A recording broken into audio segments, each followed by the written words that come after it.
ምንጊዜም ሚዲያ የዕለቱ ጉዳይ ከመጽሐፍት ገበታ፣ ከአድማጮች መድረክ መስታወት፣ የቅዳሜ ወጎችና የተወልደ እንግዳ መደበኛ ዝግጅቶቻችን ናቸው። 703 475 6309 ስልካችን፣ ምንጊዜም ሚዲያ @gmail.com የኢሜል አድራሻችን ነው። ሰብስክራይብ በማድረግ ቤተሰብ ይሁኑ። ምንጊዜም ኢትዮጵያ።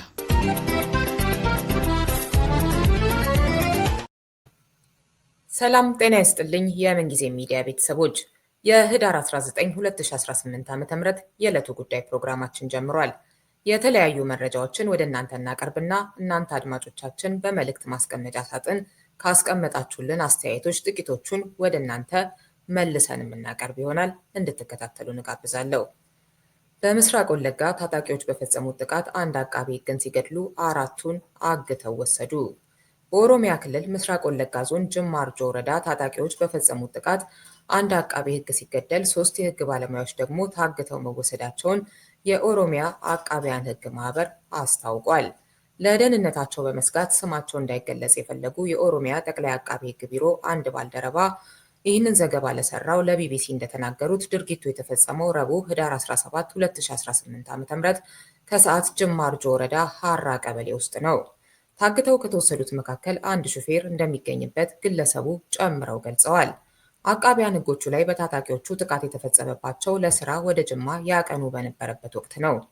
ስራቸውን አጠናቀው በበደሌ ያልፈው ረቡዕ ወደ 9 ሰዓት አካባቢ ወደ ነቀምት ሲመለሱ ታጣቂዎች መኪናቸውን አስቆመው አግተው እንደወሰዷቸው ነው የሰማነው። የታገቱት አሽከርካሪውን ጨምሮ 5 ሰዎች ናቸው ብለዋል። ግለሰቡ አክለውም ከታገቱት ግለሰቦች ጋር አብረው የነበሩትን አቶ ነገሰ ከበደ የተባሉትን አቃቤ ሕግ ታጣቂዎቹ መግደላቸውን ተናግረዋል። የሕግ ባለሙያዎቹ ላይ ጥቃት አድርሰው ግድያውንና እገታውን የፈጸሙት በአካባቢው የሚንቀሳቀሱ መንግስት ሸኔ የሚለው የኦሮሞ ነጻነት ሰራዊት ታጣቂዎች መሆናቸውን ግለሰቡ አክለው ገልጸዋል። በኦሮሚያ ጠቅላይ አቃቤ ሕግ ቢሮ የሕግ አርቃቂ የነበሩት አቶ ነገሰ በታጣቂዎቹ ከዋናው መንገድ ረጅም ርቀት ለ2 ሰዓታት በእግር ከወሰዷቸው በኋላ እንደተገደሉ ግለሰቡ ለቢቢሲ ተናግረዋል። ግለሰቦቹ ለሕግ ጥናት ወደ ጅማ መሄዳቸውን የተናገሩት ግለሰቡ የክልል የሀገርም ሆነ የዓለም አቀፍ ሕጎች እንደሚመሰክሩት አቃቢያን ሕግ የፓርቲ አባል መሆን አይችሉም። ለሕገ መንግስቱ ነው ተገዥ የሚሆኑት። አጋጆቹ ይህንን ሊገነዘቡ ይገባል። ነገር ግን እነዚህ የሕግ ባለሙያዎች ባልተገባ ሁኔታ ነው ኢላማ የተደረጉት ብለዋል። የግለሰቦቹ ስራቸው የሕግ ጥናት ማካሄድ ነው ያሉት የኦሮሚያ አቃቤ ሕግ ቢሮ ባልደረባው ለዚህ ስራም ነበር ወደ ጅማ የሄዱት። ይህን ከግምት በማስገባት አጋቾቹ እንዲለቋቸው እንጠይቃለን ሲሉ ተማጽኖ አቅርበዋል። በታጣቂዎቹ የተገደሉት አቶ ነገሰ ከበደ ከሌሎች ባልደረቦቻቸው ተለይተው በታጣቂዎቹ ለምን ኢላማ እንደተደረጉ የታወቀ ነገር እንደሌለ የሕግ ባለሙያው ተናግረዋል። ምንም አይነት የፖለቲካ ተሳትፎ አልነበራቸውም። ስራቸውን ብቻ የሚሰሩ ተግባቢና ታታሪ ሰው ነበሩ። የሚያስገድላቸው ምንም ጉዳይ አልነበረም። የልጆች አባት ነበሩ ብለዋል። ከዚህ ቀደም በክልሉ አቃቢያነ ሕጎች በተመሳሳይ በተደጋጋሚ ታግተው እንደነበር የሕግ ባለሙያው ጠቅሰው ከፖለቲካ ነፃ መሆናቸው ሲታወቅ ግን ይለቀቃሉ፣ ግድያ ሲፈጸም እስከማውቀው ይህ የመጀመሪያው ነው ብለዋል። በታጣቂዎቹ ታግተው የተወሰዱት አቃቢያነ ሕጎች ያሉበትን ሁኔታ በተመለከተ ከተለያዩ ወገኖች ከሚሰሙት መረጃ ውጪ በእርግጠኝነት እንደማያውቁ፣ ነገር ግን በጥሩ ሁኔታ እንዳሉ ሰምተዋል። ብዙ መረጃ የለንም፣ ነገር ግን ከአካባቢው ሰዎች እንደሰማነው እስካሁን በመልካም ሁኔታ እንደሚገኙ ነው። አቃቢያነ ሕጎቹ ከታገቱና ከተገደሉ ስራችን ላይ ብቻ ሳይሆን እንደ ሰው ለመኖርም ስጋት ይፈጥርብናል ብለዋል። የሟች አቃቤ ሕግ አስክሬን ከነቀምት ወደ አዲስ አበባ እየተወሰደ እንደሚገኝና ዛሬ የቀብር ስነ ስርዓታቸው እንደሚፈጸም ተገልጿል። ግለሰቡ የታገቱት ባልደረቦቻቸው ስራቸው ከፓርቲ ነፃ እንደሆነ በመጥቀስ እንዲለቀቁም ተማጽነዋል። የኦሮሞ ነጻነት ሰራዊት ቃል አቀባይ አቶ ጅሬኛ ጉደታ በቅርቡ ከግድያና እገታ ጋር በተያያዘ ለቢቢሲ እንደተናገሩት ድርጅታችን ሰላማዊ ሰዎችን ኢላማ አያደርግም ሲሉ ተናግረው ነበር። ነገር ግን ቡድኑ በሚንቀሳቀስባቸው አካባቢዎች ከሚፈጸሙ የሰላማዊ ሰዎች፣ የመንግስት ባለስልጣናትና የመንግስት ሰራተኞች ግድያ እንዲሁም ጥቃቶች ጋር ስሙ በተደጋጋሚ ይነሳል።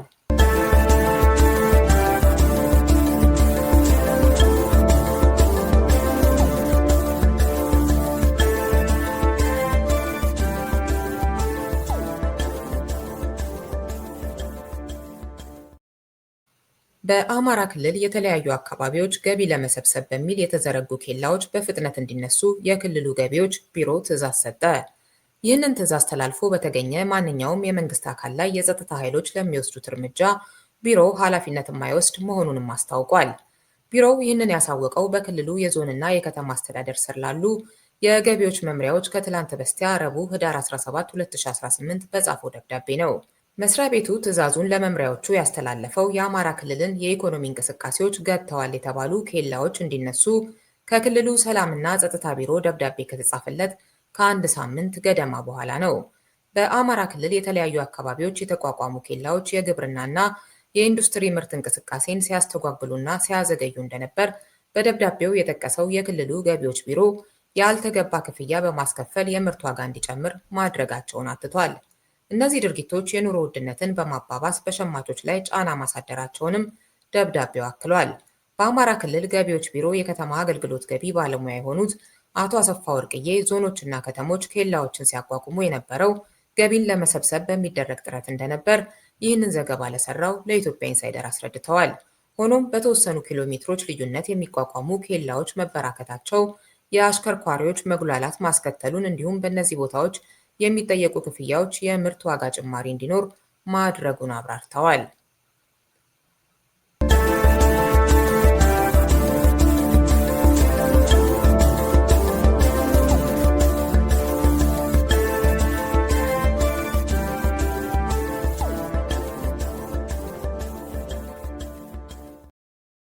በመቀለ ከተማ ትላንት ህዳር 18 ምሽት 4 ሰዓት ተኩል ገደማ ልዩ ስሙ አዲ ሀቂ በሚባል አካባቢ የቦምብ ፍንዳታ መድረሱን የከተማዋ ሰላምና ጸጥታ ቢሮ አስታወቀ። የከተማዋ ሰላምና ጸጥታ ጽሕፈት ቤት ኃላፊ ረዳኸኝ ፍስሐ ህዝብን ለማሸበር ተልዕኮ የተሰጣቸው የጥፋት ኃይሎች ሲል የጠራቸው አካላት የቦምብ ጥቃቱን መፈጸማቸውንና ሆኖም የቦምብ ፍንዳታው በሰው ወይም በንብረት ላይ ጉዳት እንዳላደረሰ መናገራቸውን የመቀለ ኤፍኤም ሬዲዮ ዘግቧል። በቦምብ ጥቃቱ የከተማዋ ነዋሪዎች መሸበራቸውን የገለጸው ጽሕፈት ቤቱ የጥቃቱ ዓላማ ሁከትና ብጥብጥ ለመፍጠር ሆን ተብሎና ታስቦበት የተፈጸመ ነው ብሏል። ጽሕፈት ቤቱ የጸጥታ አካላት የቦምብ ጥቃቱን ፈጻሚዎች በቁጥጥር ስር ለማዋል በጋራ እየሰሩ መሆኑንም ገልጿል።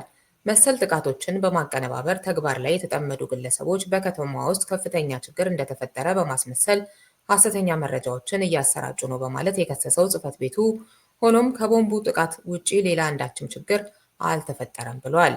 ዘገባው የዋዜማ ሬዲዮ ነው።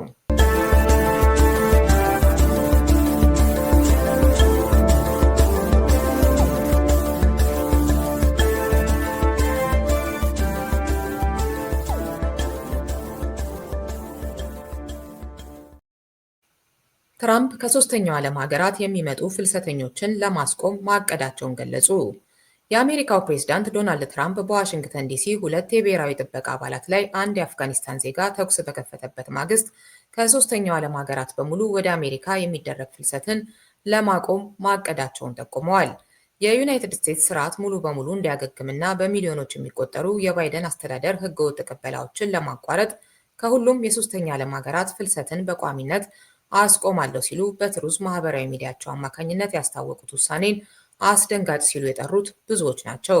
የትራምፕ አስተዳደር ከዚህ ውሳኔ በተጨማሪም ከ19 ሀገራት ወደ አሜሪካ ለተሰደዱ ግለሰቦች የተሰጠ የመኖሪያና የሥራ ፈቃድ በድጋሚ እንዲመረመር ትዕዛዝ ማስተላለፋቸውም ይታወሳል። ከእነዚህ ሀገራት መካከል አፍጋኒስታን፣ በርማ፣ ኮንጎ፣ ሊቢያ፣ ሶማሊያ፣ ሱዳን፣ ኢኳቶሪያል ጊኒ፣ ኤርትራ፣ ኢራን እና የመን ይገኙበታል።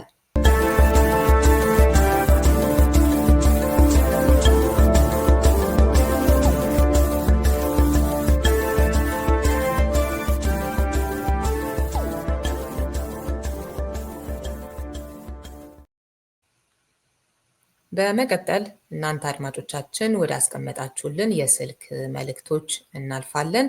ሰላም ዋሉ። ጉሩ እባላለሁ። ከቨርጂኒያ ነው የምደውለው እና ኢትዮጵያ ውስጥ ያለው ነገር እጅግ በጣም አሳፋሪ እና በጣም የሚያሳዝን ነገር ነው። ያው የብሔር ፖለቲካ ውጤት ነው። ሁሉም ነገር በዓለም ላይ ታይቶ የማይታወቅ ነገር ማሳየት እና በጣም እናሳዝነው። አመሰግናለሁ። እንግዲህ ሚዲያዎች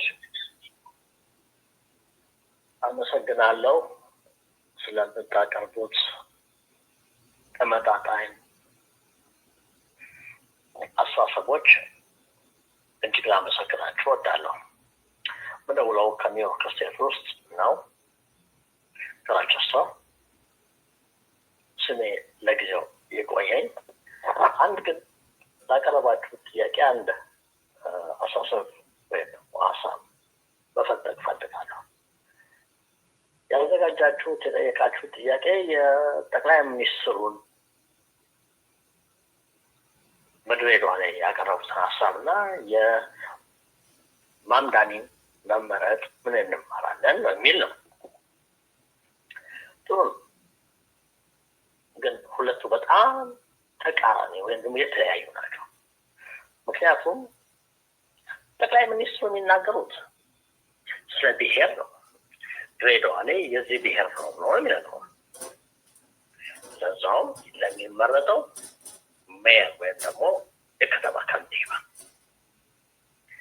ትልቅ ልዩነት ያለው ጠቅላይ ሚኒስትሩ ከተማን ለብሔር ነው የሚሰጡት። ነገር ግን የማምዳኒ ግን የሚሰጥን ግንዛቤ ምንድን ነው? ከተሞች በሙሉ መመረጥ ያለባቸው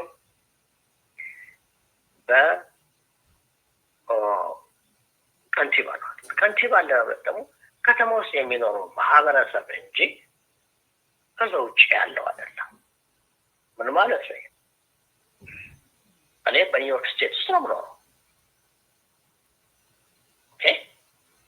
የኒውዮርክ ሲቲን ምርጫ ግን በፖለቲካል አሳሰብ ሊሆን የተለያዩን እኔም አካባቢ የዛን ሰው ሚል አይነት መንገድ የሚሄድ ሰው ልመርጥ ይችላለሁ። ግን እዛው ሳልመርጠው ምን ማለት ነው?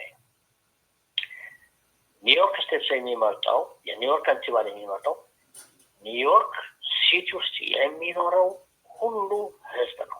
ኒውዮርክ ሲቲ ደግሞ የማንም ማለት ይችላል ከተማ ውስጥ የሚኖረው ህዝብ ነች። ስለዚህ ምን ማለት ነው? ኒውዮርክ ውስጥ የተለያየ ማህበረሰብ ይኖራል። ኤዥያው፣ አፍሪካዊው፣ ብቻ የዓለም ህዝብ በሙሉ ይኖራል። ስለዚህ ማምዳኒ የእነዚህን ሁሉ ህዝቦች አስተሳሰብ መማረክ ስለቻለ ነው። ለሁሉም የሚሆን ነገር ስላቀረበ ነው። ማምዳኒ እንደ ዶክተር አብይ አስተሳሰብ ከሆነ ማምዳኒ ኒውዮርክ እሱ ከመጣበት መንገድ ወይም ደግሞ ስደተኛ ወይም ደግሞ ኤዥያዊ ሁሉ ሰውያ ያንን ብቻ ግን እንደማይመረጥ ስለሚያውቅ እሱ እንደሰለጠነው ለኒውዮርክ ስቴት ሜየር መሆን ማለት የከተማው ህዝብን ፍላጎት የሚያረካ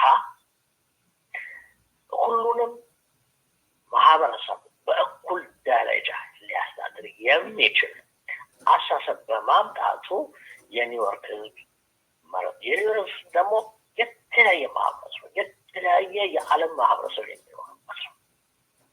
ተኗሪው ጥንት ነዋሪው ጀምሮ እስከ ስደተኛው። ተቦርነና ሪዮት እግዚአብሔር ይባርካችሁ። መልካም ፕሮግራማችሁን ልክ እንደ ጥንቱ እሑድ ጠዋት ኢትዮጵያ እንደምሰማው እየሰማሁ ነው። አሁን ያቀረባችሁት ማለፊያ ጥያቄ ነው። የዳያስፖራ ተዋጽኦ ለኢትዮጵያ። እኛ አካላችን ወጣን እንጂ ከአእምሯችን በሙሉ ሀገር ቤት ነው እና አሁን አንዲት እንደተናገረችው ትልቁ ነገር አመለካከት መቀየር፣ መቀባበል ያስፈልጋል። ወገኖቻችን እንርዳ ስንል አንዳንዶቹ በዘር በብሔረሰብ በሚሉት ያድርጉ፣ ክፉ አይደለም። ግን ኢትዮጵያዊነቱን እናስቀድም። እኔ ኦማህ በነበርኩበት ጊዜ በኮቪድ የተነሳ የጠቁ ሰዎችን ስንረዳ አንዳንዶቹ የዚህ ዘር ኢትዮጵያ የሚለውን ከዘር ጋር አውጥተውት የአንድ ዘር ብቻ ሲያደርጉ የተረዱ ሰዎች ግን ከሁሉ ብሔረሰብ ነበር እና አሁን ቢሆን ይህን እርም ማስወገድ መቻል አለብን። ሰው በሰውነቱ በኢትዮጵያዊነቱ ይረዳ። ሁሉም የኢትዮጵያ ብሔረሰብ በትክክለኛ መጠሪያው ይከበር። ቋንቋው፣ ባህሉ አንዱ ከማንም እንደማያዝ ይነገር። ይህን ደግሞ ዳያስፖራ ለማስተማር ትልቅ አማራጭ አለው። መሪዎቹም ተወካዮቹም እርቅና ሰላም ብሎ ሲመጡ እሰየው ይምጡ። ነገር ግን ከመጮህ ከማውገዝ በሚገባ የህዝባችንን ብሶት እንንገራቸው። እያየን ቁስሉን ከመጫወጫ ከመወጋገዝ ይልቅ ሊታረቁ ፈቃደኛ ሆነው እኛን ተከትለው እስከመጡ ድረስ እንደሚገባው የህዝባችን እግዚአብሔር የኢትዮጵያን ትንሣኤ ያምጣልን። በርቱ። እውነቱን ምንጊዜ ባል ሚዲያ ፓስተር ኤዲ መካሻ ነኝ። ተባረኩ። ከአድምተን ነው ጀምረን የደቡብ ሱዳን እንደሱ አይነት ነው የሚሆነው።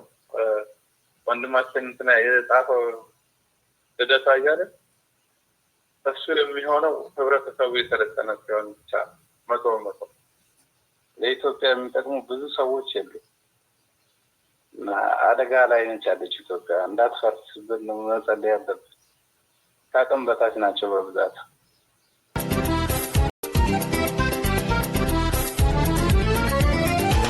ምንጊዜም ሚዲያ የዕለቱ ጉዳይ ከመጽሐፍት ገበታ፣ ከአድማጮች መድረክ መስታወት፣ የቅዳሜ ወጎችና የተወልደ እንግዳ መደበኛ ዝግጅቶቻችን ናቸው። 703 475 6309 ስልካችን፣ ምንጊዜም ሚዲያ @gmail.com የኢሜል አድራሻችን ነው። ሰብስክራይብ በማድረግ ቤተሰብ ይሁኑ። ምንጊዜም ኢትዮጵያ።